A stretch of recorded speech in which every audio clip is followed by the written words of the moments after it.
What's up, everybody? How's everybody doing this fine evening? How are you folks doing in chat tonight? Let me see who is in. And welcome to Late Night with Grey. All right, let's say what's up to Joe Morgan, True American Loretta, Zane. Let me scroll down here. Looks like you guys are chatting. Logan, Jeep Girl, Cat Lady, good to see you. Bonnie Bethel, Sherry Leach, Sheila, Chief Prepper, what is up, brother? Let me see. Magic Internet, Sparks Fly. Nice. Let me see here. Tiger 454, what is up? Arena LaRue, what is up? NC Prepper 336, Wild Nesting. Harvey Black, always good to see you. You see, scroll. Milo on the ready. Leslie, give me liberty or give me death. Good evening. Voodoo Queen, good to see you. Dragon. Jen G, Thorhaven. Trying to make sure I don't miss anybody. Jan, Suburban Hillbilly. Prepper 101, always good to see you, brother. Shift Engineering, what is up? Miguel Boricua, what is up? All right. Joe, I'm glad you're back, man. I was reading one of your things today, Joe. Yes, I am a lurker, Joe. That's how I roll, man, even on the Discord. So let me see. How many people we got in chat right now? I got about 35, 40 people in chat floating around there somewhere. All right. So let me ask you guys a question. I want to do, you guys are probably wondering the good, the bad, and the ugly. Grey, what are you talking about, Grey? Well, there's a few things I want to talk about tonight. Stay Survived, what is up? Ms. Me, what is up? Arkansas Prepper Network, good to see you, brother. Let's see if I missed anybody on the way. And I like to say what's up to everybody. So I want to ask you guys a question. You do, Joe. Oh, man. Let me see. Kathleen Elliott. My question for you guys is, I want to do a mail call, right? I want to do a mail call. I got some things in the mail. And I want to ask if you guys are willing to sit here with a couple minutes with me. I got a letter from someone in chat from Prepper 101 that I wanted to share it with you, the subscribers. I asked Prepper 101 if it was okay. And I kind of wanted to read the letter to you because it meant a lot to me.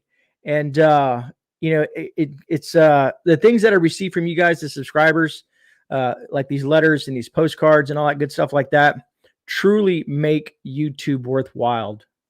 I'll tell you that. Let me throw my banner up there. What's up, D14? Home 2C. Did I say what's up, Thorhaven? I think I did. Kit Carlson. So I still got a letter from Monty. Right on.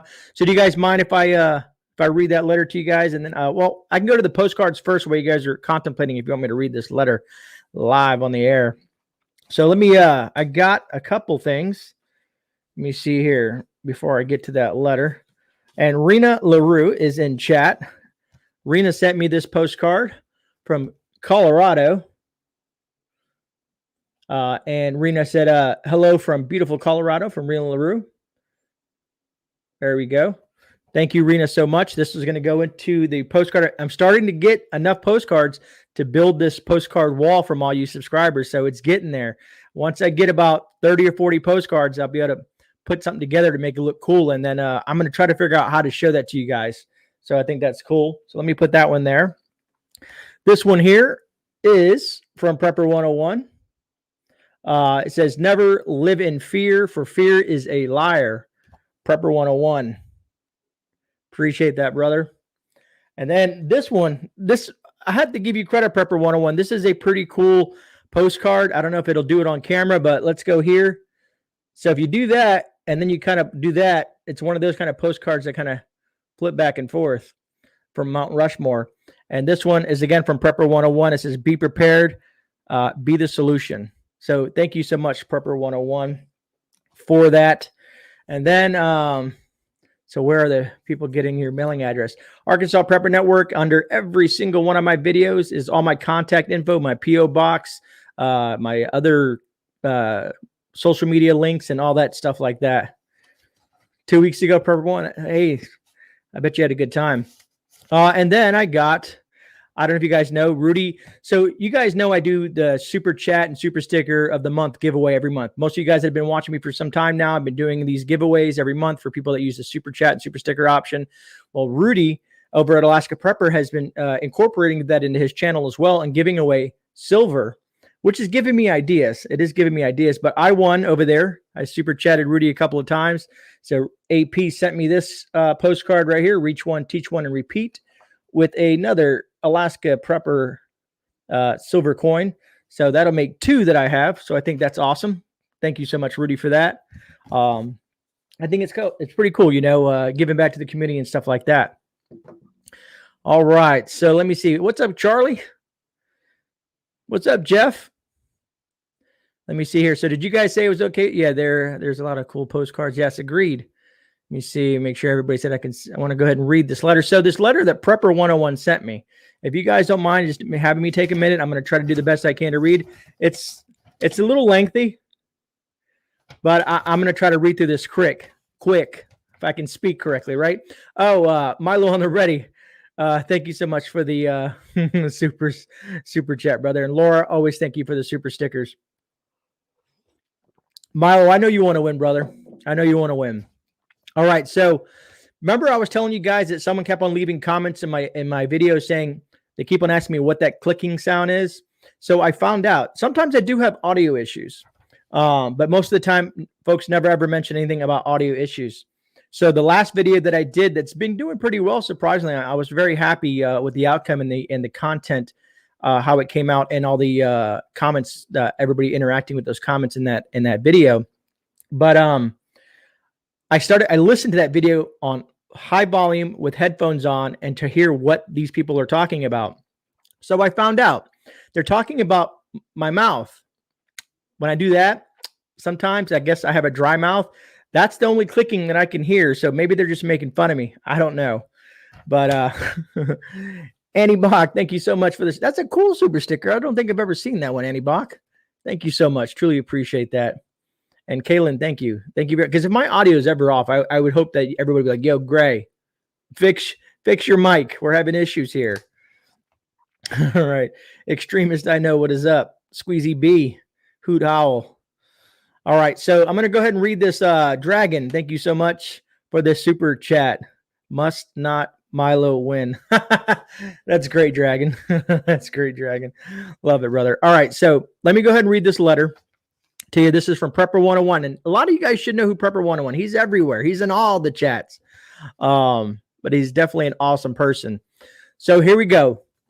It says, GreyMan, I hope this letter finds you and your family doing well. I wanted to thank you for what you do and bring to the prepper community. You have from the start given your viewers and subscribers true, accurate information in a very articulate fashion. Your videos are always well done, informative, and on point. The guests you have on your panels and the questions you ask of them keeps not only myself, but everyone in attendance intrigued and wanting more.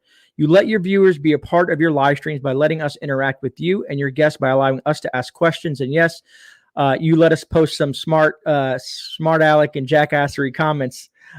You've bypassed the fear porn tactics to gain viewers. And in the end, that's what I truly respect about you the most.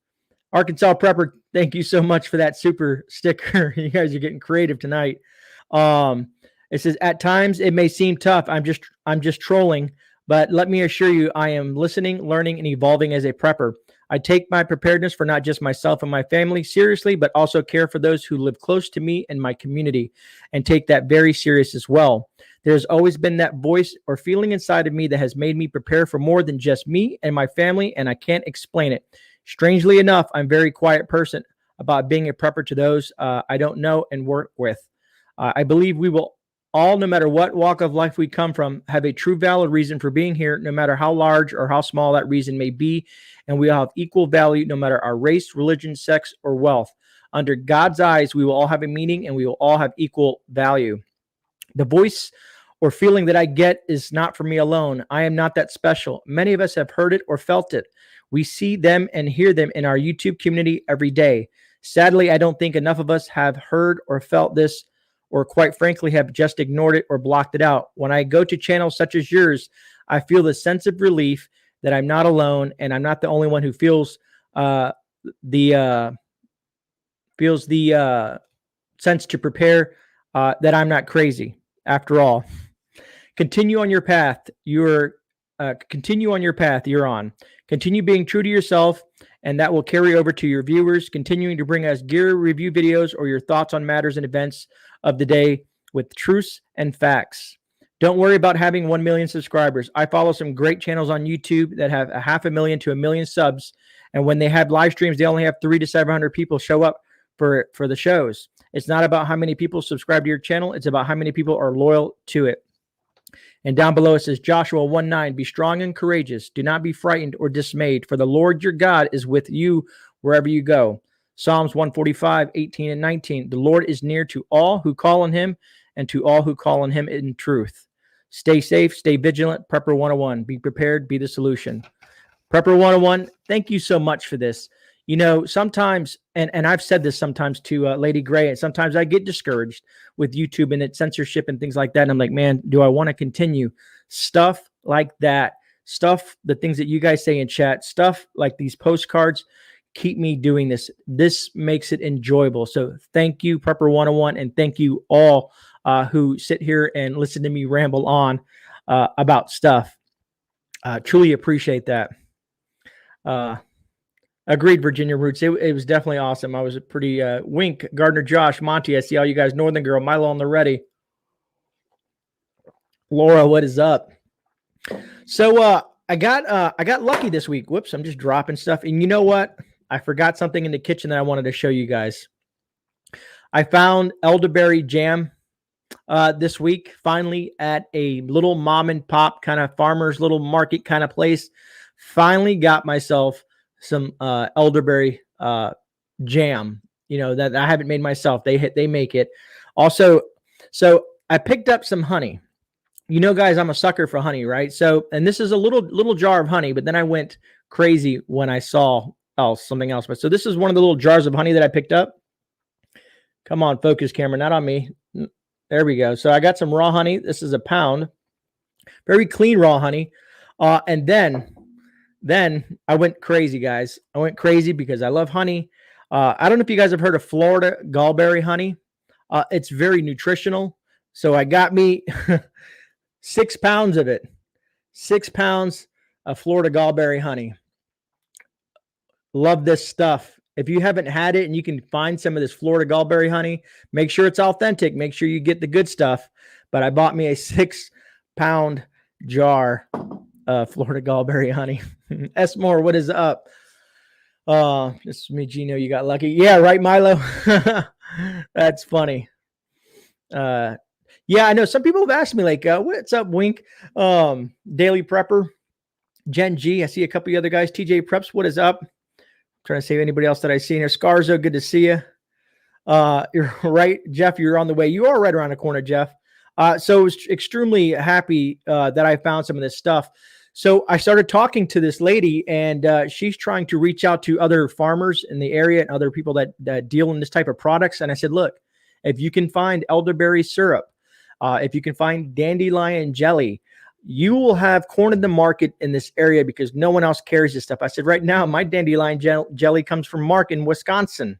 So I said, if you can find somebody here locally that creates this stuff, this would be something good to have. So she was very kind enough to write this information down, write my phone number down, and she's going to do some of the legwork for me and find this stuff so that I can then prep it and also share with people around here locally where they can find some of this stuff. So I thought it was pretty cool. Very nice people. I think I paid like $36 for the 6 pounds. And to me, that's a bargain. To me, that's a bargain. Like in the last video that I did, I told you folks, honey is pretty much indefinite. They found honey that's 5,500 years old, still in edible condition. Honey is very special. I call it the nectar of the gods, or some of you guys call it bee vomit. Another thing I wanted to touch on real quick. What's up, South Florida DCL? Just saw you pop in there. And anybody else I missed, thank you guys for hanging out with me this evening. We have 103 in chat and 62 likes. We're doing good, folks. We're doing good. We're an elephant for jelly as well. Roger that, Charlie. So I believe in practice what you preach. You guys saw the video that I did Wednesday about it was geared towards new preppers and a way to prep for free or little to nothing or little to no cost to start prepping. I went to the thrift store and I was talking about books. You guys know I'm kind of a book nerd. I love any books that help people or help us in the preparedness community learn things. I like tangible things in my hand. So I found a couple books, and I thought this was great. And I wanted to share with you because I want to tell you, I got these 2 books. I paid 99 cents for these books at the thrift store. This one is the Ladies Home Journal Fix It Handbook right here. I appreciate that, Charlie. I got this. It says repairs, refinishing, painting, flooring, tools, paneling, plumbing, windows. And funny enough, this book even has it has all kinds of tips and tricks inside of it. But I found what was truly interesting is at the back, it goes into like how to deal with bugs. Let me see if you guys can see that on the screen. And termites and all different kinds of bugs and rats and rodents, and how to deal with them. So someone who may not be used to this, and I know it says the Ladies Home Journal, but I mean, it could be for anybody. It could be for your kids. So I was happy to pick up that book to add to the prepper library. And then this one, of course, I found this and I thought this was awesome. Got this one as well. Growing using herbs successfully. It has a lot of detailed information on here, how to grow all different types of herbs, and drying them, and that kind of stuff like that. So it teaches you about all the different kinds of herbs. It gives you reference materials, talks about bulbs and cloves and let's say with garlics and stuff like that. And just very, very informative, for 99 cents. So, I call it the proof in the pudding. As you guys know, that term it's not something that I preach. I practice it as well. Because I wanted to show folks out there that you can find good stuff at thrift stores. You just got to look. It may take some time or whatnot, but you just kind of dig through this stuff and, kind of blow through it. And Joe, get off Discord and stop making noise. I see you're on Discord and chat. What are you doing, Joe? What's up, Rip? Good to see you, brother. I'm trying to see if I missed anybody here. Yeah, 99 cents, Gen G. I thought that was awesome. So I talked about the honey. I went through the mail call and did all that stuff like that. I'm trying to do more time management. My problem is I'm running out of between running the garden, the YouTube, my job, my life, children and pets and animals and all that stuff like that. There's a lot of things going on. So I'm trying to manage my life in order to get all the good stuff. Right, Northern Girl, he did get busted. I saw that pop up. What's up, Aussie Mom Homestead?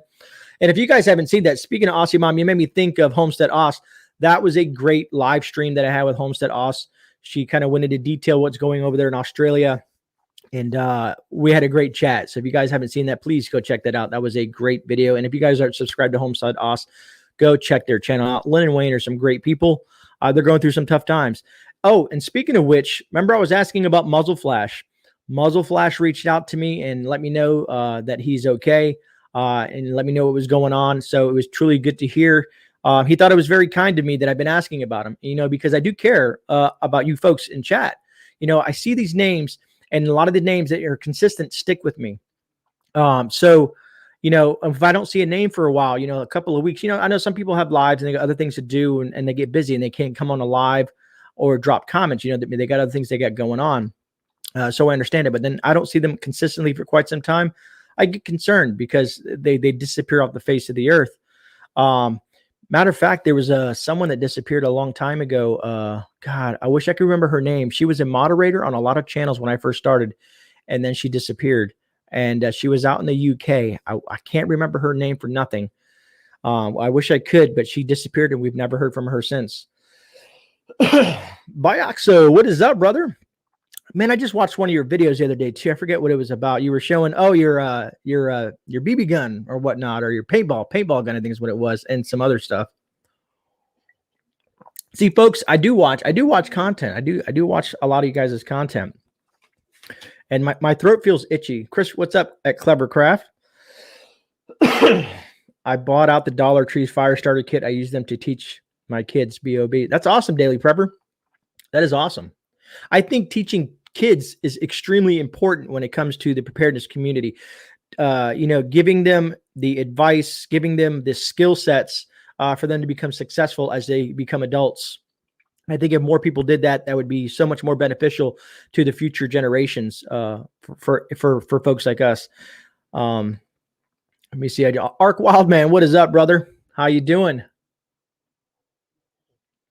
Ms. Me, that's fine. I appreciate you, let me know, you know what I mean? At least I know that you're there and you do watch and listen. Skiing down August 1st for a week, family trip, late to dad's favorite Iowa lake. Hope to catch a lunker. For sure, Kaylin, for sure. Coral Tigger, sorry, Joe was distracting me in Discord. Roger that, Coral. And of course, I don't know. I called Joe out and the Daily Prepper. It was the Roaming Prepper and Joe having a conversation while I was trying to do a video. I had to mute it because they were just going back at it. Oh, Suburban Hillbilly says, I was in Florida. If you are speaking about, I heard that she passed away, but not positive. I'm not honestly, Suburban Hillbilly. I don't remember. I wish I could remember her name because it was like, it feels like it's been years since I've been on YouTube, but in all actuality, it's only been since December. And when I first started the channel, she was one of my first mods, and then she literally disappeared. And a lot of people asked about her for a while, and then I guess she just kind of dissipated and no one knows. Freaky Geek, what is up? Good to hear. So anyways, folks, I took some notes because I see things and I want to share them with you. And I did find something funny. I know a lot of you guys do not watch mainstream media or prefer not to. I do it. I take a hit for the team watching some of these mainstream media news. And I watched number 46 on the network that no one watches. And he went on and on. I didn't even understand what he was talking about, man. To be honest with you, I was just like, what's going on? Even the, I don't like to call people names, but the gentleman that was interviewing 46 sat there and just kind of like had this puzzled look on his face. And then after they did the whole spiel, after 46 did his spiel, they just moved on to the next question. Didn't even realize that the president of the United States was talking gibberish and just kind of bypassed it. Oh, and speaking of which, I wanted to mention something now that I got a few of you mods in here. Mods. One thing, if someone does, like, I know Billy Bird will come in here sometimes and be like, I'm a #1 fan. They put a lot of emojis on. I don't care about that. So emojis are everything. The main thing that I care about is as long as someone doesn't come into chat and attack someone else in chat or be very, very derogatory towards the channel and stuff like that. I'm thick-skinned. People can call me names. You can do whatever they want. I don't really care. But I care about the folks in chat. Those are truly the most important people. Because I know there were some issues, I think, Tuesday night. But if you guys ever have any questions, mods, you guys have my email. Just reach out to me anytime. Some of you guys have my phone number as well. Bioxo, what is up with the super chat? Thank you so much. Shout out to all the awesome people. Don't be discouraged. Keep your heads up. I know there's a lot of challenges, but you can do it. I agree, brother. I agree. Thanks, Northern Girl. I just whenever I see things and I go back, because I actually go back and watch the live streams the following day and kind of look through the chat and stuff like that just to kind of see if I missed anything. Because I know sometimes I'm just talking, I'm looking at the camera and I'm not looking at chat, and I get lost. YouTube or Google might block if you use too many emojis. I understand that, Freaky Geek. But I want the mods to, like, because who knows, someone might just want to do a bunch of hearts just because they're happy to be in chat and they're just having a good time. You know what I mean? So anyways, I wrote some notes down, and that's just me because I like notes. But so we've gone through the good. Now let's get into some of the bad, and then we'll get into some of the ugly. That's why I kind of titled it. I wanted to start off with a positive note and kind of go over some cool stuff and have some good times. You know what I mean? And kind of like, what's up, fishes? Let me see here. Speaking of mods, if someone has just been modified offer, let a new mod put me in timeout for practice. Speaking of mods, if someone has just been modified, I offer to let a new mod put me in timeout for practice. I don't have any new mods. Most of my mods have been vetted and have been here for quite some time. Trying to make sure if I'm missing something. I see you guys chatting about something here. So that's how you can stay on subject notes. Maybe I should try that. Arkansas Prepper Network. That's how I try to do it, man. And sometimes I'll get sidetracked by chat and stuff, and then I get lost. But hey, it's a live stream. You never know what's going to happen, right? Heather, what is up? All right, so I have some notes. A lot of you guys have been talking. We've talked about the drought in the past. Over there in the West Coast, the drought is nasty. And just as of just a couple of days ago, I think it was Monday, they said California is in 100% state of drought. Here's the big issue with California. 60% of all vegetables, fruits, and nuts are grown out of California. 60%. So that, then the rest of the U.S. covers the other 40%. Now, I'm not including imported foods. I'm just talking about the food grown here in the U.S. 60% of fruits and vegetables and nuts are grown out of California. They're at 100% state of drought. Now, when you think of the drought, you think, okay, it eventually to resolve itself. Thank you, Milo, and already truly appreciate that, brother. And thank you for the super chat. Current research states that the drought might be here to stay for several years. Oh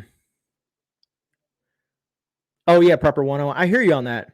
And these are just some of the facts that I pulled, looking through some of the research that I did over looking at the farmers and kind of digging into chats, like these chat rooms over there. So last year, 20% of the West was in drought. This year, they're at 80% of the West, including North and South Dakota. And this is also Oregon. I think Rip's out in Oregon. They're in 100% state of drought as well. And funny enough, in California, is it Newsom? Is Newsom run? No, Newsom is wherever Newsom is at. I think he's in California. Anyways, Newsom told farmers to reduce water consumption, or tried to ask everyone to reduce water consumption by 15%. Now, when you think of that, they're already in a drought situation, and you're asking the farmers to reduce water consumption by 15%. This is, and people think, oh, 15% is not much. But if you ask the farmers, 15% is a lot. It's like, if it's not one thing, it's another. Also, I've learned that the U.S. oat crops, a lot of us store oats, in our Mylar bags, in our 5-gallon buckets, or however we like to store oats. Right on, Milo.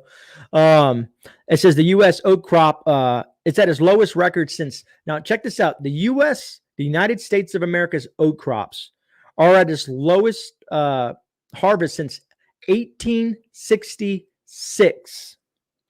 So when I say numbers like this, we're in 2021. It's been almost 2 centuries since we've had the lowest harvest in oats. I'm assuming that's how you would call it, oats, since 1866. Now think about this. Put this in perspective. The population in 1866 versus the population in 2021. So if it's the lowest it's been since 1866, and like I say, you guys can Google this information. Excuse me. That's a huge hit for oats. Now, people say, well, maybe they don't eat oatmeal, but oats are used in other products. Oats are used in feed. I've just looked at the whole oats. So to me, that's a tremendous impact on our food supply. And I'm going to get a little bit more into that as well. What else do I got here? Minnesota has produced Minnesota has produced 75% less hay than it did last year. 75% less hay.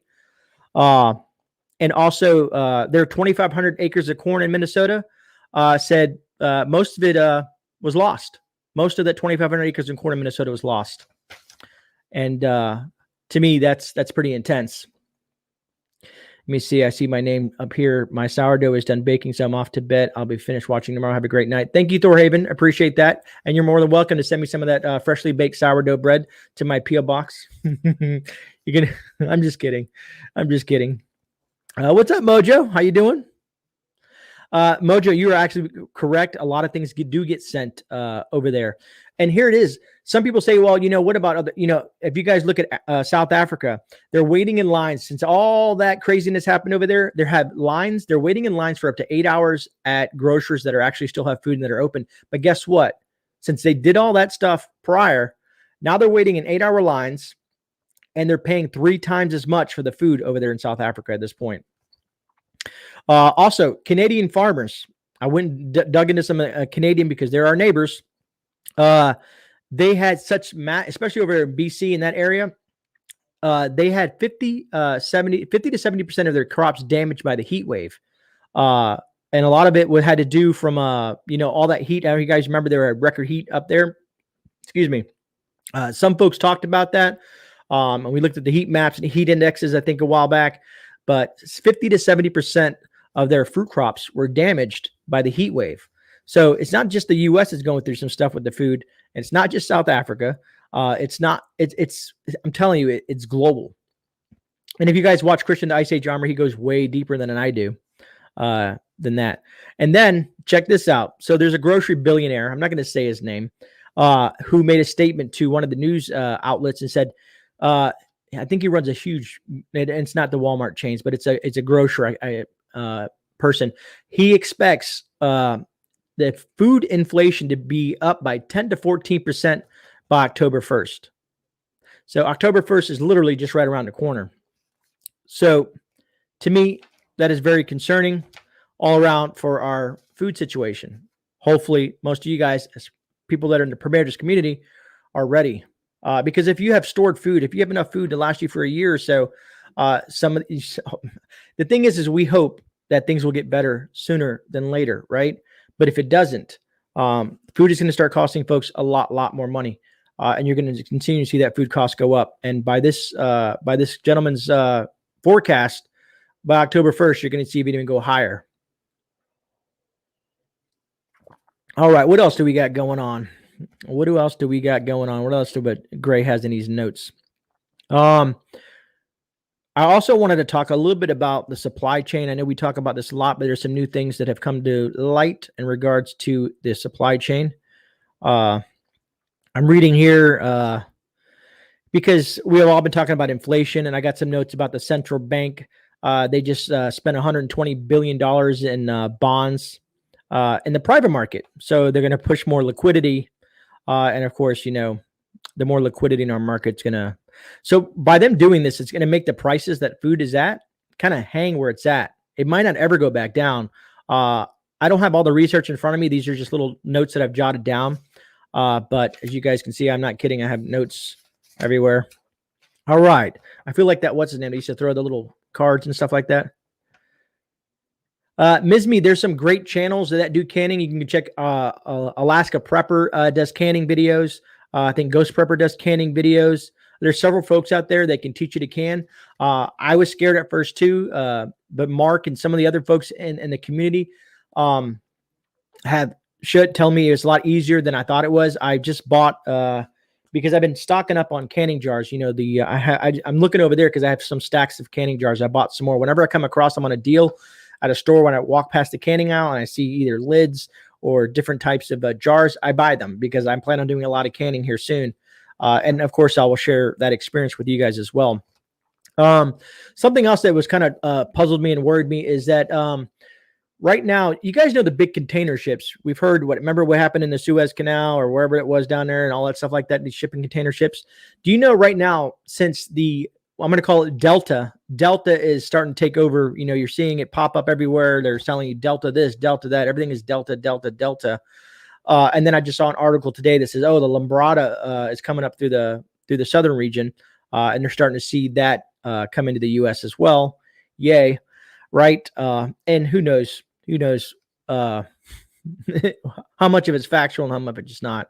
I don't like to downplay it. You know what I mean? Because a lot of people have perished per se in regards to the health crisis. But there's over 100,000 sailors stuck at sea.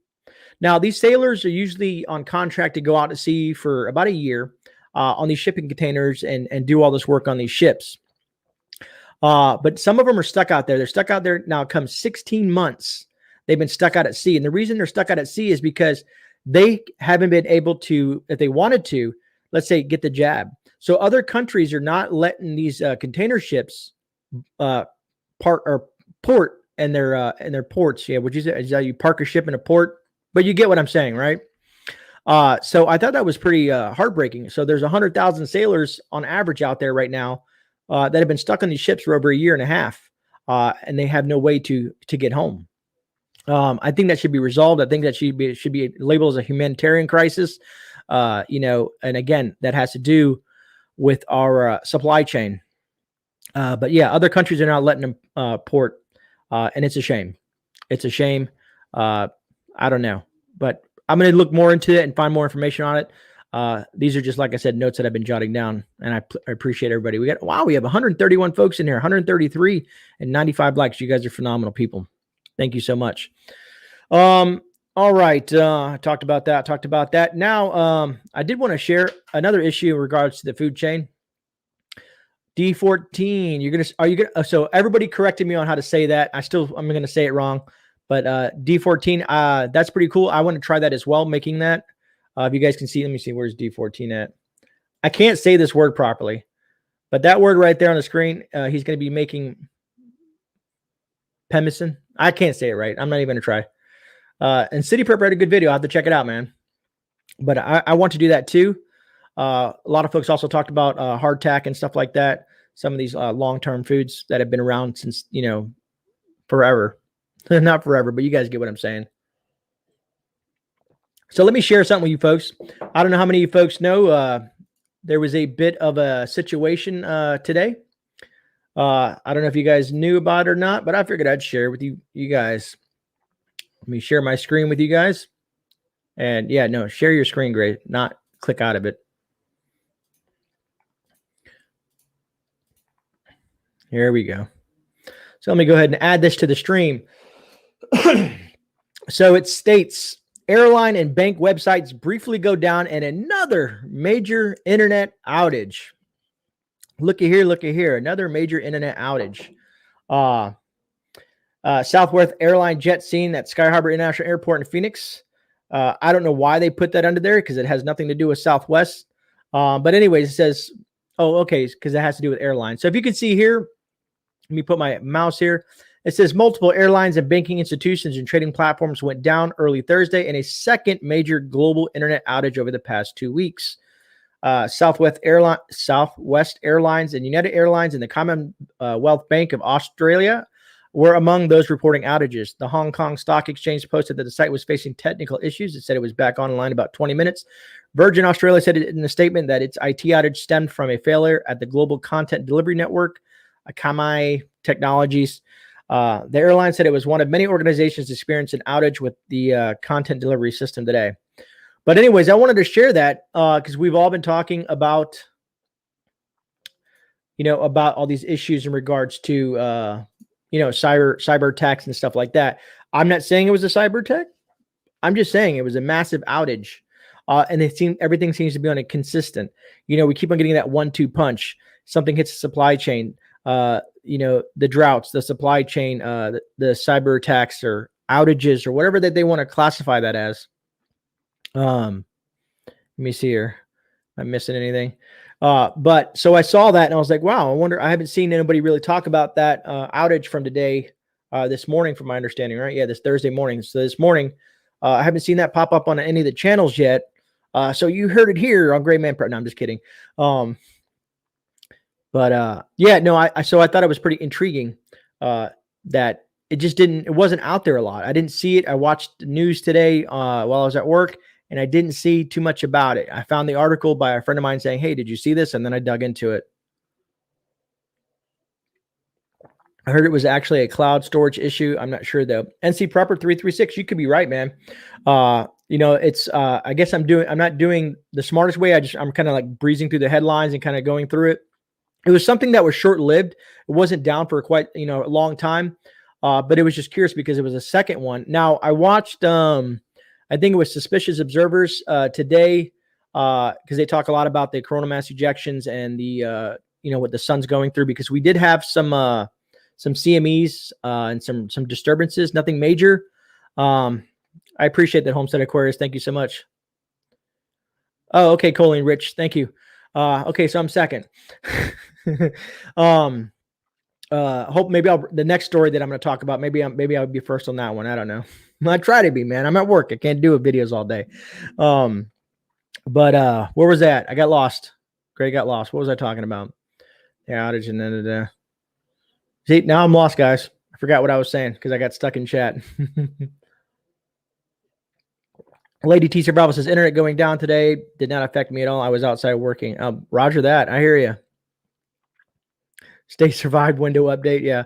My phone, I hate when my phone and all these other electronic devices want to do updates, because I feel like they're trying to install some sort of BS on my phone, some new tracking software, stuff like that. Actually, Jason Dangerfield did a good video today about are they reading your text? Are they censoring your text? Are they censoring memes, that don't conform to what they want you to listen to and see and watch, and so on and so forth. And Milo, I appreciate that, brother. I truly do, man. I truly do. Is that work? And he's lurking. Joe, I do. I be watching. I be lurking. All right. So let's jump into the other article that I had, so that we can kind of digress a little bit down after we talk about this last one here. Let me get rid of that internet outage thing. I don't, and there's excuses on this one. This one's kind of funny because they're using excuses, but that's how it always is. But is it intriguing?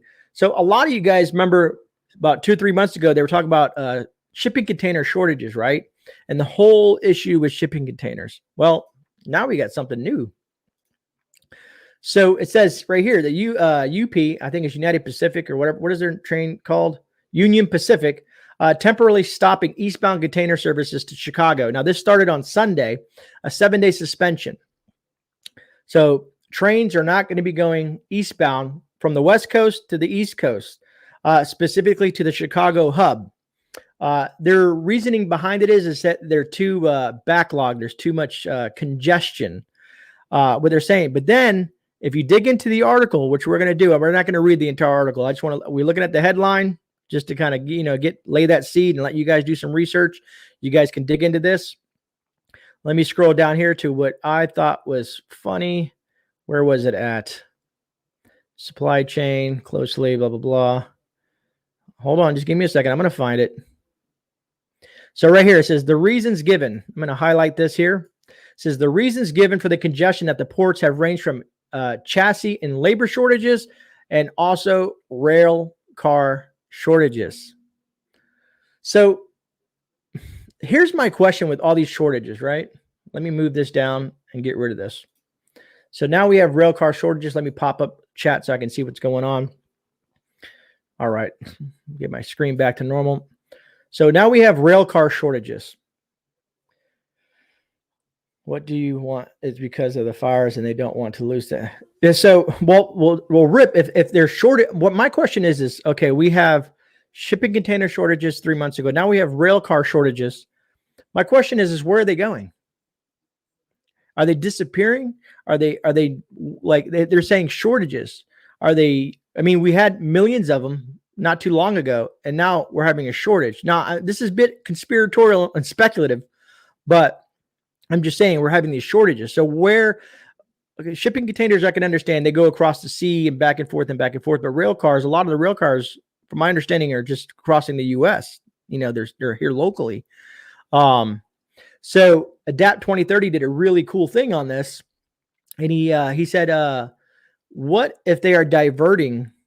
He says, because most people are not going to notice. They'll see a train going by and they think nothing of it. Oh, there's a train. Woohoo. I got to wait, at the railroad crossings.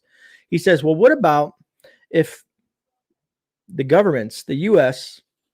and other states are using this diversion, the 7-day suspension, and diverting rail carts to offsite storage locations for in case something bad happens. Now, this, like I said, this is just speculative. This is just me talking. I'm not saying this is fact, so don't quote me on it. But it is truly intriguing the way he dissected it. And if you're not familiar with Adapt 2030, great channel. Hopefully, I'll hear from him soon. I'd like to get him on the channel, see if he wants to do a little chat with the Grey family. Tara Smile, see, and that's what I'm saying, Tara. You're right on the money with that. Let me bring you up here. Yes, they are lying and stalking.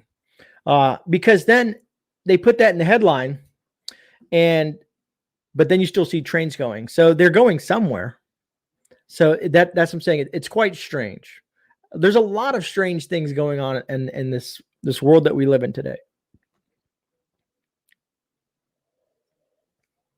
Jan, you've noticed it's a lot shorter than it used to be. And the thing is we have no clue what's in there. Is it grain?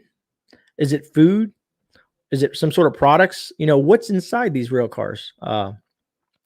And why don't they want to ship them to the East Coast? Is that just, like I said, is that just a, smoke screen for them to do something over these 7 days? Just imagine how much food can be shipped via rail in a 7-day period.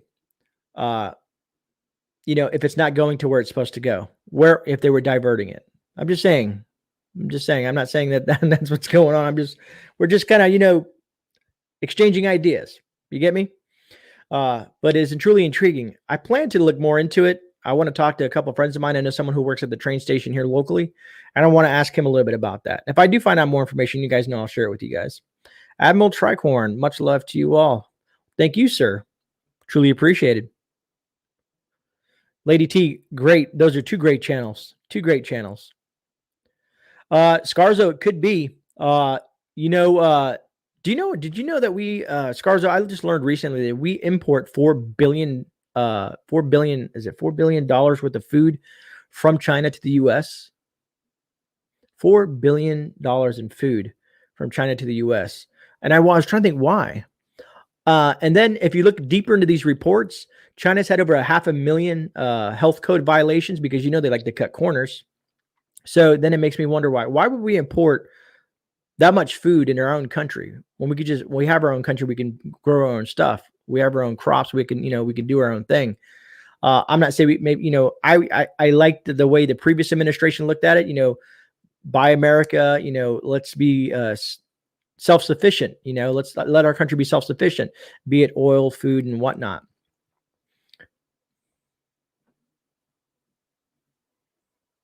I hear you, Michigan. It very well could be. We just get fed, we get fed these headlines. And whenever you read something, and this is how I look at everything that I see in any type of mainstream media or anything like that, what they're saying is only possibly a shred of truth, and the rest is just smoke and mirrors. You know what I mean? We only get told so much, which is a dang shame. Milo on the ready. I hear you there, brother.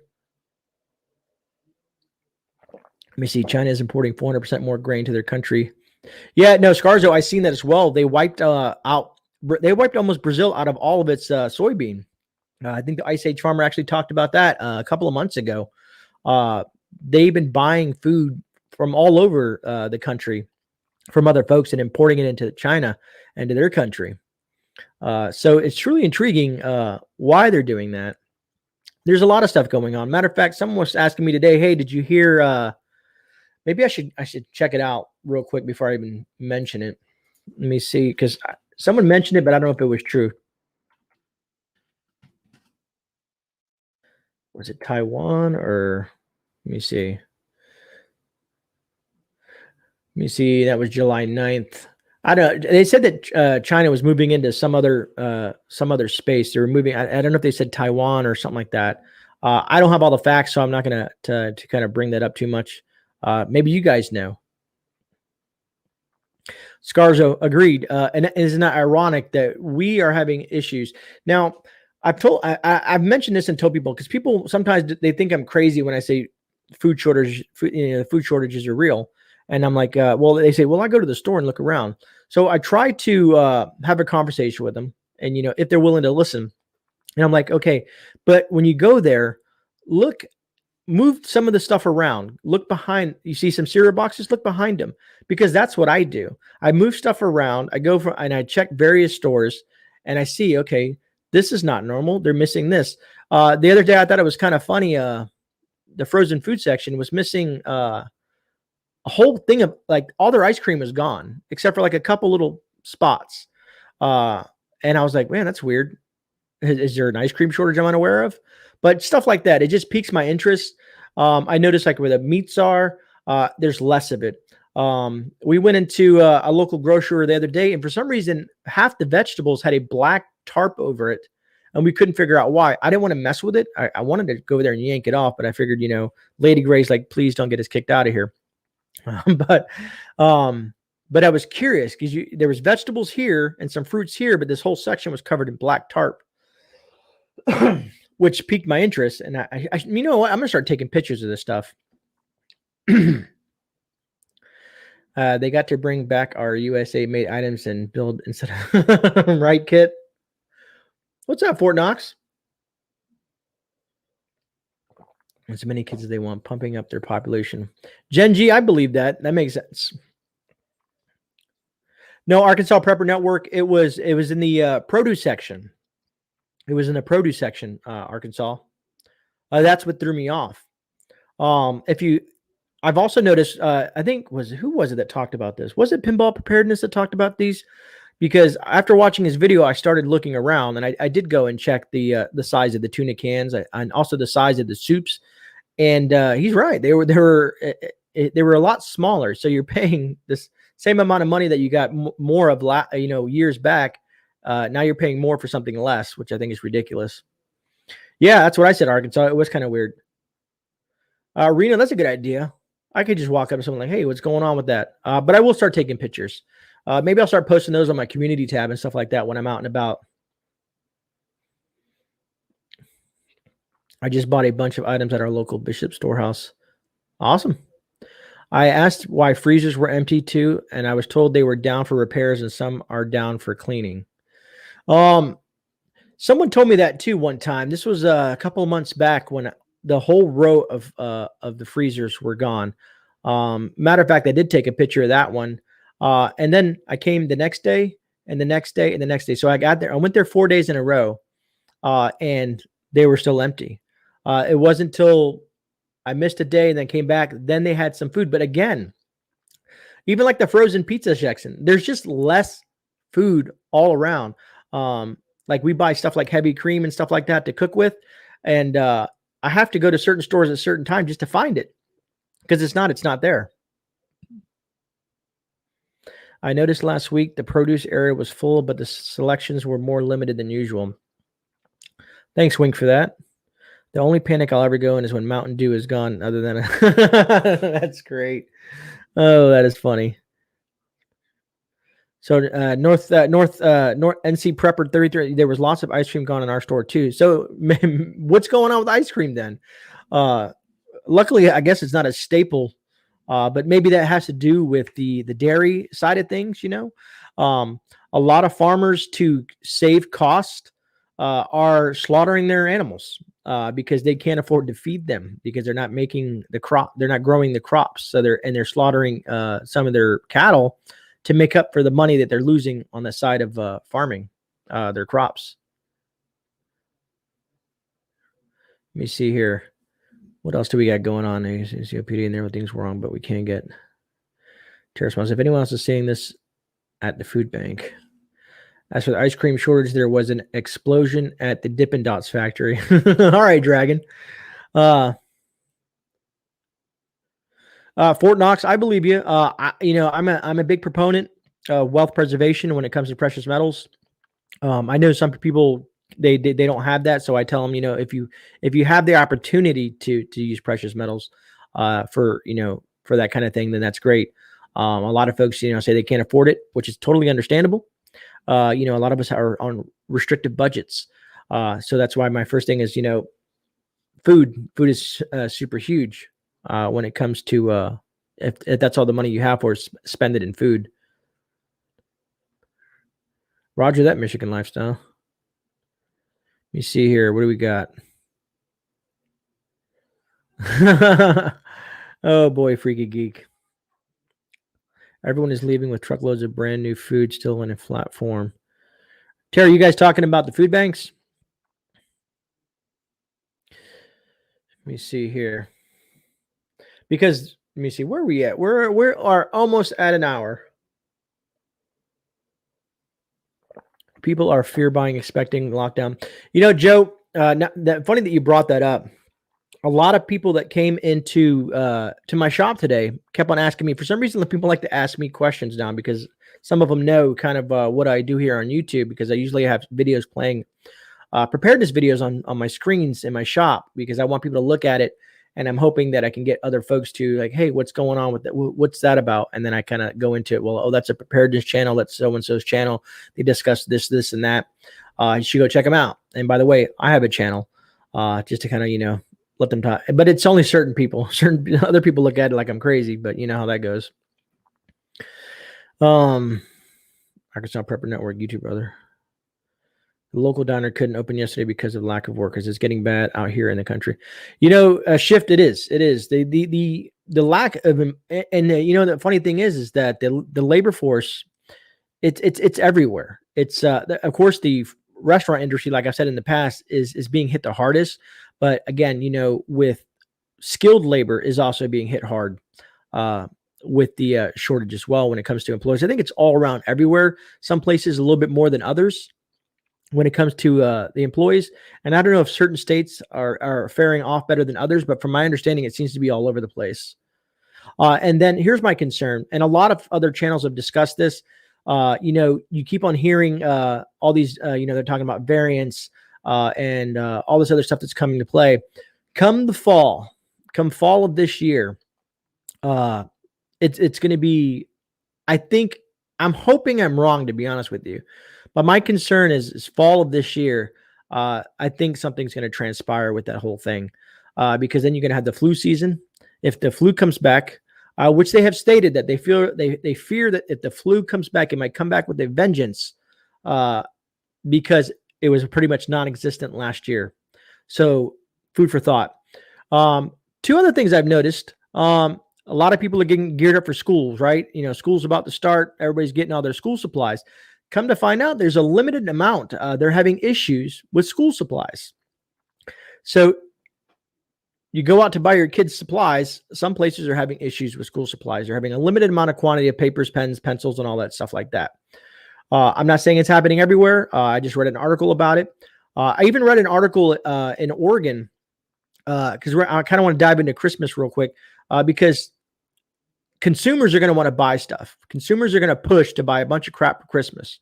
It's a shopping extravaganza around Christmas time. You want to get your loved one something. So the supply is going to be way up here. Or is it? The demand. Sorry, my bad. The demand for goods is going to be way up here. But the supply is going to be here. So it should be pretty intriguing to see how this Christmas plays out with shortages. Aside from a few things, Idaho is fully stocked and fully open. Ammo is cheap, like $20 a box from now. That's not bad, Joe. That's not bad. I agree. I'm worried for the fall for another health event with these variants. Agreed, Jen. They will bring back lockdowns to compel people. So, yeah, right. The UBI. That's another thing. Shift. I'm truly appreciative of my governor. I know some people don't like politicians in general, but Governor DeSantis has been doing a good job. And I know good old 46 was talking about mandating face coverings for children in schools. And DeSantis came out today and said, yeah, that's not happening in Florida. So even if they do come to play, it's going to affect certain states more than others come this fall. What's up, Chris Finch? I was wondering if you were going to jump into a chat. What's going on, brother? D14, I agree with you. Let me see. Rip Curl. Here's another part of the shortages caused by company stockpiling because they know another. Yep. Roger that, Rip. So, Rip Curl, did you notice this in Oregon? I read an article about Oregon the other day that they lost their entire Christmas tree crop due to the extreme heat and fires out there. I don't know if you can confirm that, Rip, if you even know about it, but I've read an article today that Oregon's lost a huge chunk of their Christmas tree crops. Joe, what are you saying, Joe? People also vacationing and driving, gas shortages. People are fleeing places, and it's bad enough to hear no U-Hauls in the blue states. They pay to bring them back. Roger that. I have a friend of mine that owns a moving company, and I've been asking him what he's been seeing, and he's been seeing a lot of shortages as well with supplies in regards to the whole moving industry, and he's still seeing a massive influx from those states into, unfortunately, the red states. And it's funny when you think about it, they have divided this nation so bad that's how we look at it now. You know what I mean? Those are the blue states, we are the red states, and so on and so forth. Division, I think that's what they're looking for, to be honest with you, is division, as much as division that they can set forth. That's because it makes it easier to conquer the people. At least that's from my perspective.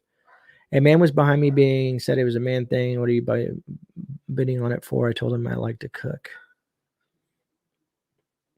Maybe Michigan Lifestyle. Are you talking to someone else in chat. I just happened to read that. Let me see. Up, my chat just jumped on me. Rena, so they're saying that over there, Reno. I don't know where you're located at. I know, like I said, DeSantis said it's not happening here. Milo on the ready says yes, Virginia. There will be no Christmas this year. It's crazy. You know, a lot of folks look forward to the holidays because you're spending usually a lot of time with family. You know, that family cheer. People celebrate, you know, Christmas for different reasons. But you know, because I truly enjoy, unfortunately in Florida, I never get a white Christmas like I used to get when I was a kid. But at least I enjoy the cooler weather in Florida because Florida it doesn't really get cold, at least where I'm from. It goes from hot to hotter to extremely hot. It's just the humidity is nasty out here. A lot of you Floridians know this. People who move to Florida and once they hit this humidity, they usually want to move back. All right. Prepper Nerd, thank you so much. Yeah, don't forget to smash that like button. Truly appreciate that. It does help with the YouTube algorithm tremendously. Like I told you guys, was it Tuesday night? Whenever I was rambling on about something else, I was saying I was curious of how many prepper channels are on YouTube. So I used the word #prepper up in the search bar, and it only came up with a little over between 11 and 1,200 channels. So I thought, man, us as in the preparedness community, and I guess this is not this is probably excluding gardening and homesteading and stuff like that, but people who use prepper in their channels, you know, as a hashtag, it only pulled up about 11, 1,200 channels. And to me, that doesn't seem a lot in the YouTube verse. So this is a very small niche or a little speck on the YouTube radar, even though they they suppress the heck out of these channels. You know what I mean? And I feel that we're just we're educational. A lot of the things that we're talking about is education. We're just trying to get people informed and help folks get through a tough situation. All right. Do homesteaders consider themselves preppers? I don't know. Prepper nerds. So you have prepsteaders, which are some people start with prepping and then get into homesteading, and you kind of turn into what they call a prepsteader. Because even when I get my homestead, I'm still going to be prepping, regardless of doing my own growing and more self-sufficient. I'm still going to be, my mindset is preparedness. So I think it kind of intertwines with each other. Cinnamon Girl. Yeah, agreed. Censorship 101. I agree. A lot of prep channels have been shut down for. Yeah, I've seen that, Survival Julia. And some people have just disappeared. West Tennessee Prep. She said we got more groceries. They do. Roger that.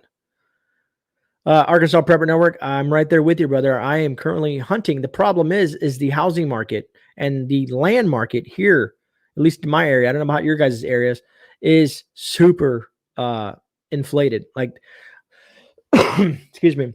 We were looking at a farm and it was out of our price range. But it was $800,000. Beautiful farm. I think it was like 20 acres and had had everything that you needed on there, right? We had visited this farm in the past because Lady Grey likes to ride horses. And they let her go over there and, and hang out with the horses and just spend some time with them.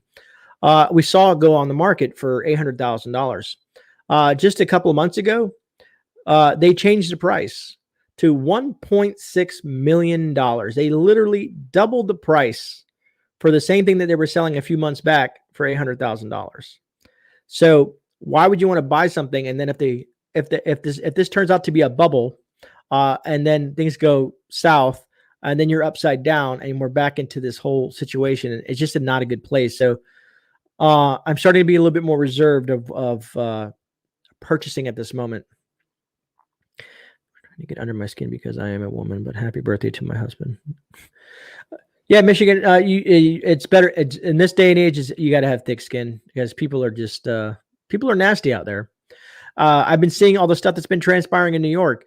I watched this gentleman come up behind a 60-year-old lady who was just minding her own business, just walking, and he just cold cocks her in the back of the head and just keeps on walking. I thought that was very disturbing. I don't know what's going on in New York. And then, the law that they passed in California that made me, you guys are making me think about stuff. That if you can go into a store and steal up to $950 some, I think it's like something something 42 or something out in California. You can go into a store and steal stuff and they're not going to prosecute you. How does that affect those businesses? How does it affect people, other people that are there, with their hard-earned taxpayer dollars buying stuff, and then people are coming in and just robbing the store blindly, and no one's doing nothing about it? To me personally, if I had a store like that and they passed that kind of legislation in my state, I would hire private security and say, I'm going to do something about it.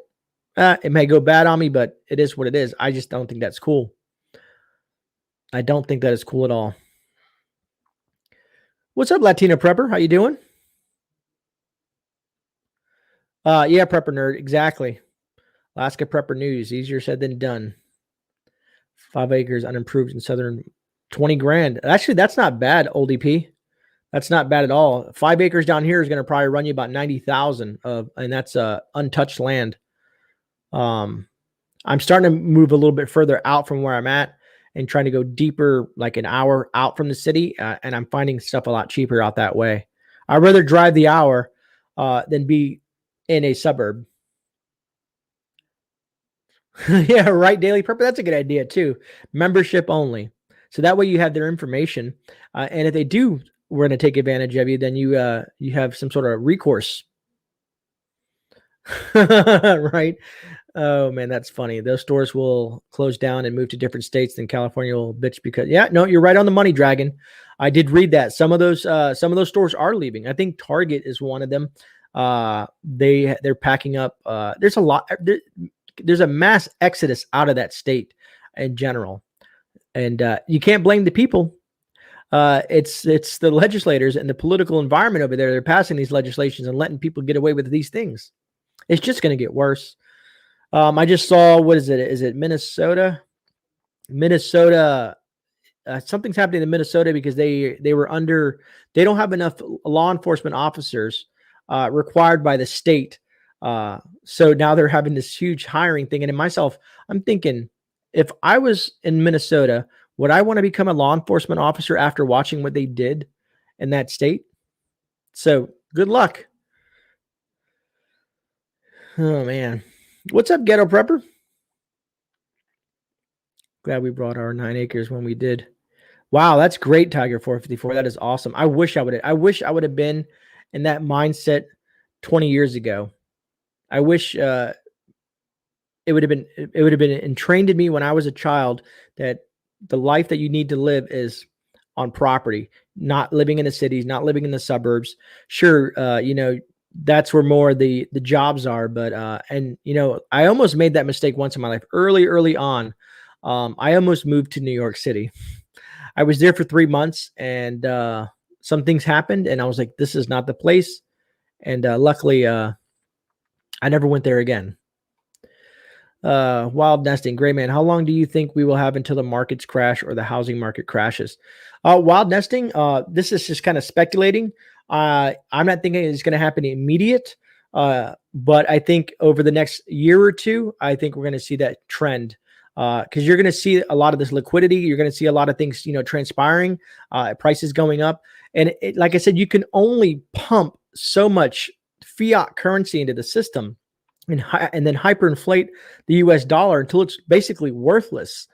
And then it's basically going to collapse. And that's my main concern is a lot of folks, I don't mess with the stock market. I don't do anything with stocks. I do dabble in a little bit of crypto. I'm more into like the hardcore, precious metals, mainly silver. Gold is, I would like to have gold, but just gold is pricey and I'm just not that wealthy. But I do invest in silver, especially when I see it drop into the 25 range, I go out and buy. I put money to the side. It's just, I budget it in my budget. I've cut out a lot of excess things that I don't like. I don't spend money on anymore. I used to, go to coffee shops. I used to go out to dinners 2 or 3 times a week. I used to order food and have it delivered. Now I've cut all that excess fat out of my life and I realized I'm saving thousands of dollars a month. And I said, well, instead of keeping it in paper or keep it in a bank, because once you put it in the bank, it's technically, it's there as a number, but it's technically not yours. If that bank was to shut down, you can't get your money out. If there was anything that happened, some sort of, a grid down situation or natural disaster, you might be stuck. No power. That little piece of plastic you got doesn't do anything. So then I started thinking, okay, well, I'll just, put cash away and hide it, like in the Great Depression, stuff it under a mattress or something like that. And then I started learning more about silver and how that was. So then instead of just having that, because then I know let's say if I have 10 pounds of silver, let's say if I have 10 pounds of silver, I've took all of my fiat currency and put it into silver, something happens to the dollar, I can still take that silver and exchange it for whatever currency that's being used, if that makes any sense. Or use it for trade in general. Let me see, D14, what you got for me? When it comes to investing, if you can't hold it, you don't own it. I only deal with raw materials and goods and won't depreciate. Roger that, D14. And that's like I said, don't give me, I'm no financial advisor. I like to state that. Rudy got me saying that. I'm not a financial advisor. These are just things I do. These are things I do. And you can look at, if you have extra money, maybe just buy more food. Maybe get some of your other preps, some water filtration devices or things that you're lacking, some tools, some medical supplies, things that, when you look around, you're like, I tell people and I said this in the video the other day, is make a plan and then in that plan, have a budget. To me, writing stuff down, if you guys notice, I take a lot of notes. I like to write stuff down. What's up, Klingon Princess? Agreed, Fort Knox. I like to write stuff down, because I like to look at it so I can kind of say, okay, I have this in my medical preps. I have this in my food preps. I have this, and so on and so forth. And I break it down and I kind of see where I'm lacking.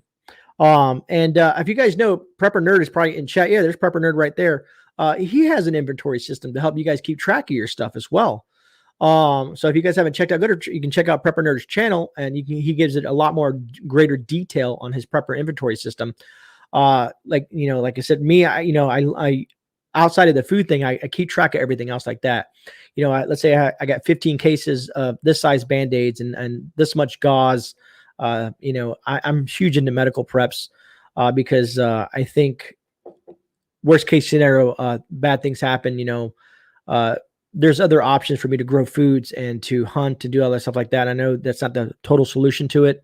I do stock a lot of freeze-dried foods as well. But medical is very important to me when it comes to my preps. That's awesome, Michigan Lifestyle. Michigan Lifestyle, I lived in Michigan in a small town called Eaton Rapids from when I was 10 years old to when I was 15 years old, and then came back to Florida. I enjoyed it while I was there. I learned a lot, and it was beautiful where I lived. It was a small town of like maybe 500 people. I love that slow-moving country lifestyle. It was very, it helped me develop as a child.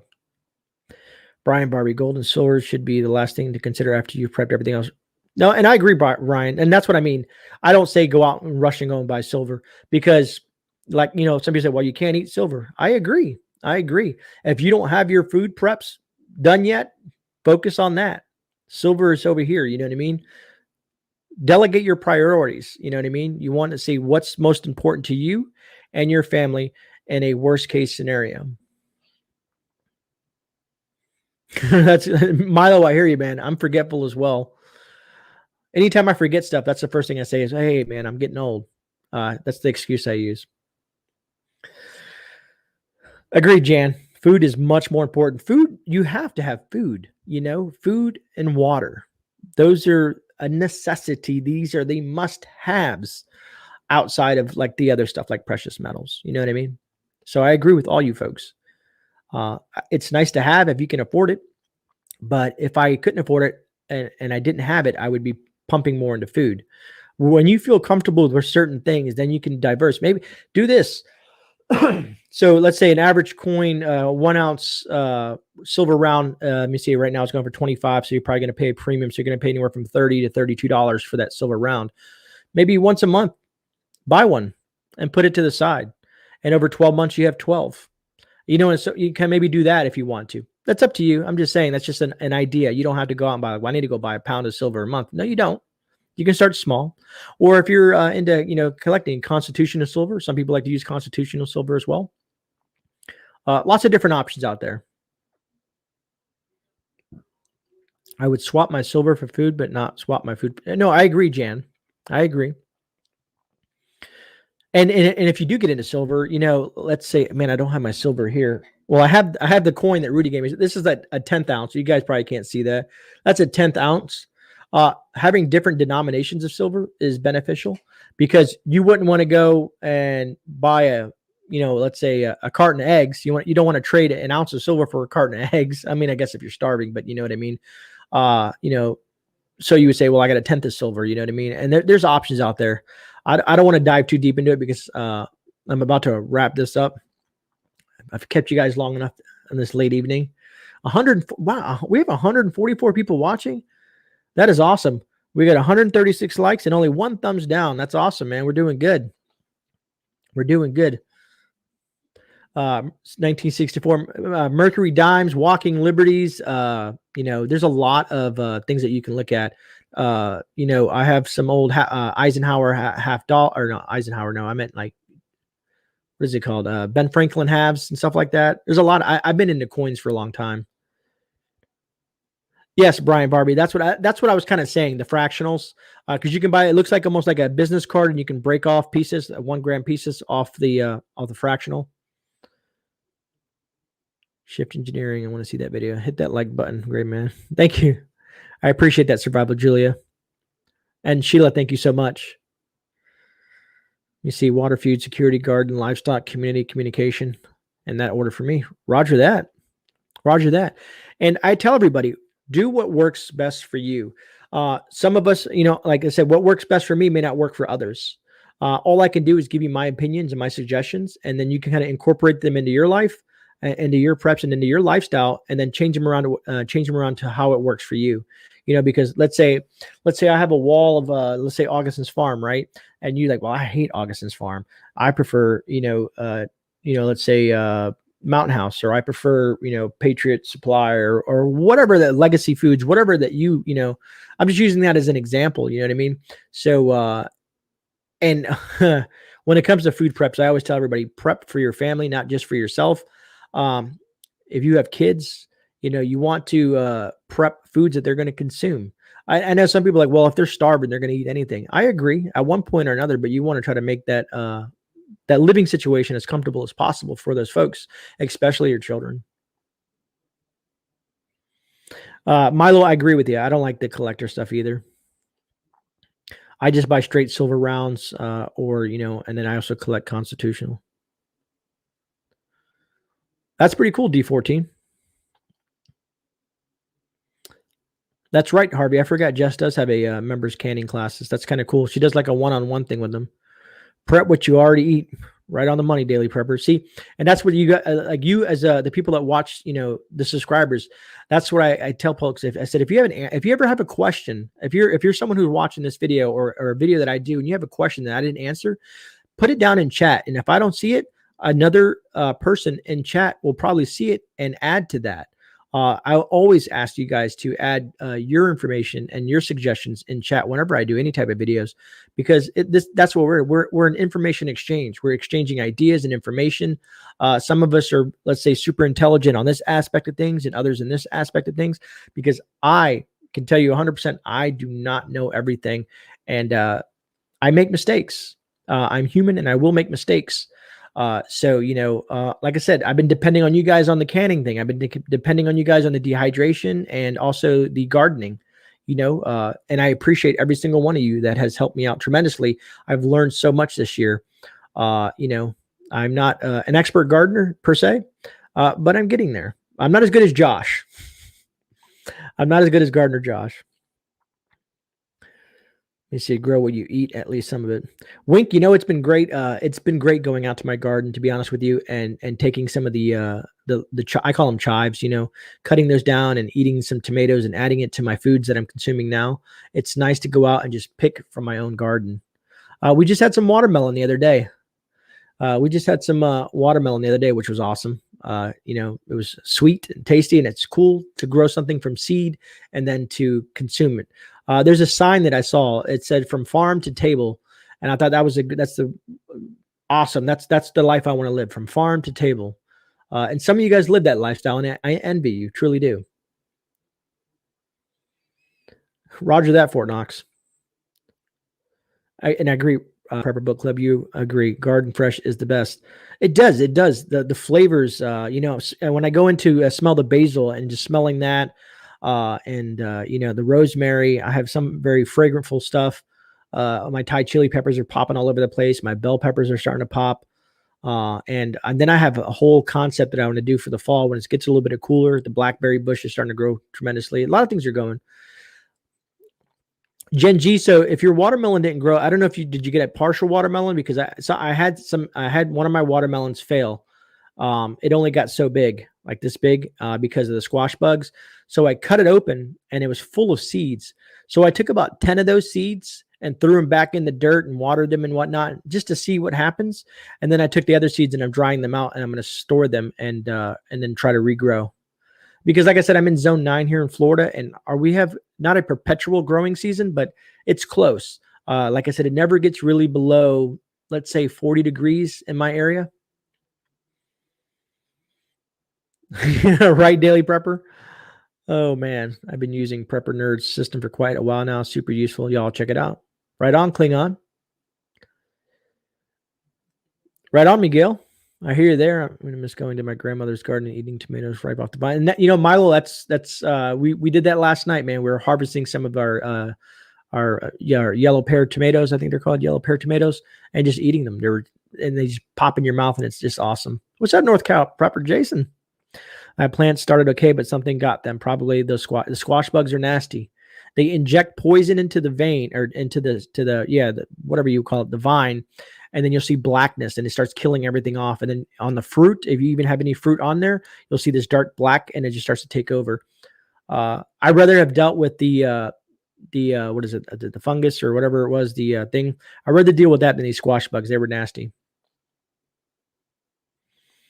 Well, Jeff, I'm going to try regardless, man. Because someone told me a story the other day, Jeff. They said, maybe I've already shared this information once. I am old, so I am repetitive. That out on their farm, they have pumpkins, and they were smashing pumpkins every year in a certain area of their farm. And lo and behold, they have pumpkins growing everywhere now because of all the seeds that got left out in the area in the yard. And this is growing in Florida sand, Florida sugar sand. These pumpkins are growing all over their part of their farm where they were smashing the pumpkins at a few years back. Whispers from the Dark, what is up? A lot of new names. This is awesome. Yeah, Phoenix, I love pumpkin too. All kinds of pumpkin. I like the squash family, like butternut squash and pumpkins, you know, all that kind of stuff that's surrounding that kind of stuff like that. 7 dust. Yeah, no, Arkansas Prepper, I wrote that down. I think I have it here. Is it on this paper? If not, I'll write it down again. Makes me think of the rock group. Yeah, right on, Jeff. Then that's what you do. Experiment. Zane took a cardboard box, an Amazon cardboard box, put some holes into it, put a plastic bag in there, and grew plants in it.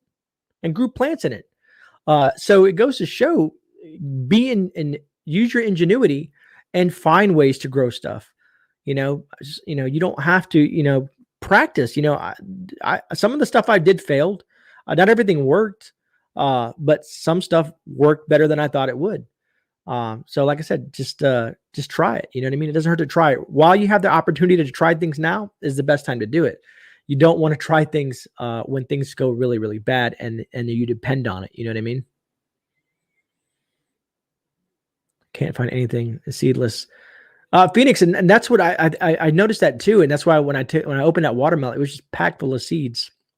They were pretty big too. I don't know. We'll see what happens. I'll let you guys know.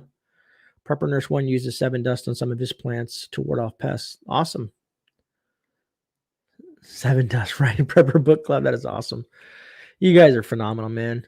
It's nice to come home from work and spend an hour and a half with you guys. It just makes the day worthwhile. You know what I mean? It's one of my favorite things on the Thursday night stream because, yeah, we talk. We'll do some mail call. We'll talk about a few things. We'll hit a few articles, and then we just kind of, talk amongst each other. And it's pretty cool. I really enjoy Thursday night streams, just having a good time with you folks.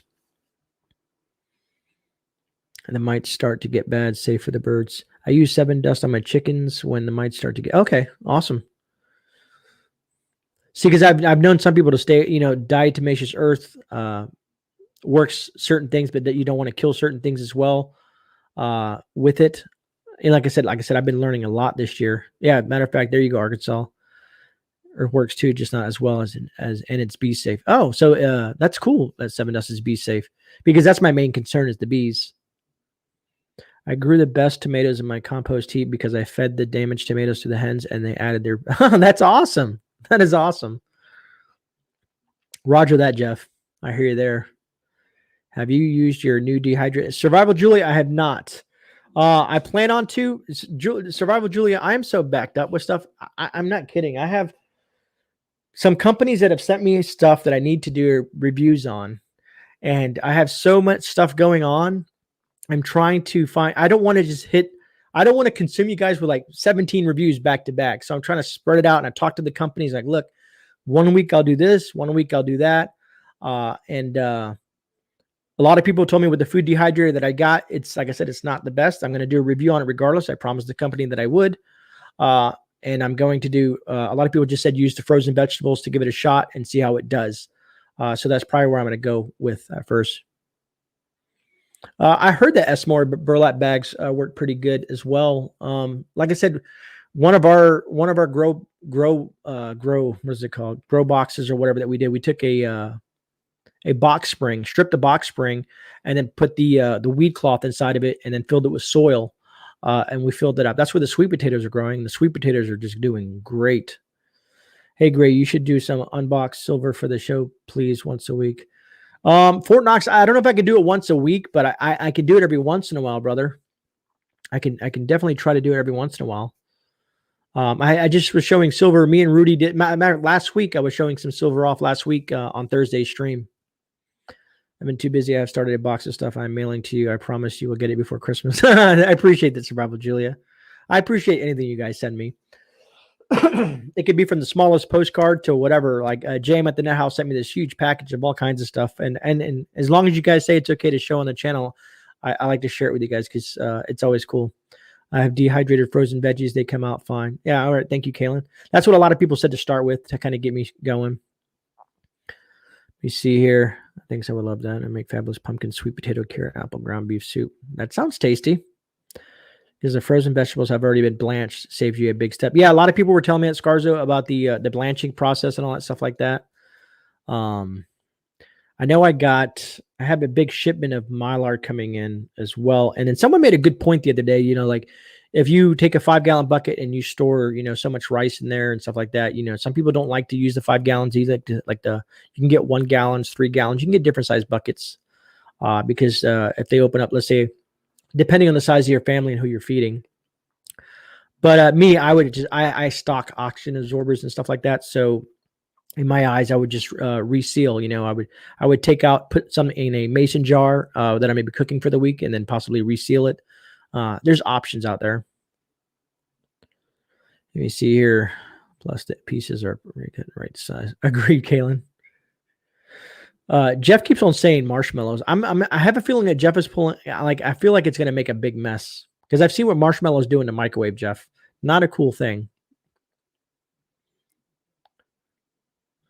All right, so we're at an hour and a half, folks. I want to say thank you to everybody that's hanged out with me this evening. Like I said, you guys are always such great people. Love having you here. Love talking with you and stuff. I think we covered some great material. Again, thank you so much, Prepper 101, for that letter. It was truly, to me, it meant a lot. And I wanted to share that with the community. And there's my phone. I wanted to share that with the community. So I thought it was pretty cool. And everyone who sent me postcards, thank you. If you guys keep the postcards coming, truly appreciate that. Like I said, I want to build a whole collage of all my postcards from all my subscribers from all around the U.S. and around the world. But yeah, thank you, Julia. I love you guys too. I truly appreciate it. Oh, no marshmallow. It's not like freeze dried. They are actually crunchy. Oh, that's cool, Jeff. I appreciate that. But anyways, guys, I do got to run. I do appreciate it. I will see you guys back on the Sunday shift report. Sunday, we'll do a premiere on that, and then I'll see you starting from then. Other than that, this is GreyMan. I'm out. God bless, and have a great evening. Thank you so much for joining me this evening. Thank you all.